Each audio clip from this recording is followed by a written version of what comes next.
C'est un faux départ. À Marseille, à peine quelques heures après que les pharmacies aient été autorisées à administrer le vaccin AstraZeneca, celui-ci a été provisoirement suspendu. Les pharmaciens ont dû réagir rapidement et faire face à l'inquiétude des premiers patients. 10 patients qui ont reçu cette dose lundi et matin, et puis dès l'après-midi ça a été suspendu. Donc la première chose qu'on a fait, c'est d'appeler tous les patients qui avaient été vaccinés pour les rassurer, pour leur dire que la conduite à tenir en cas de symptômes éventuels, qu'ils nous préviennent, qu'ils préviennent leur médecin, mais bon... Il n'y a pas eu de panique, la preuve, on est mercredi, il n'y a pas de problème.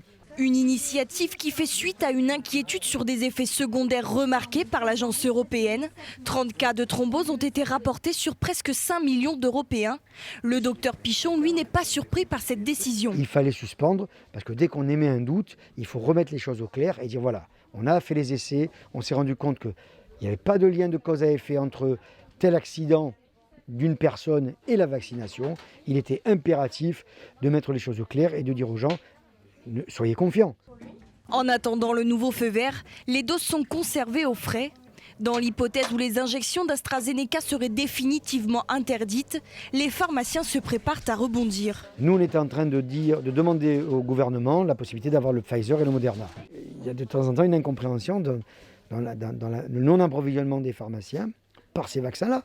Alors que ça va d'un coup chez les sapeurs-pompiers, ça va dans les mairies, ça va dans les barnums, ça va dans les stades. Et nous, qui sommes des professionnels, on ne les a pas. Ça paraît incroyable quand même.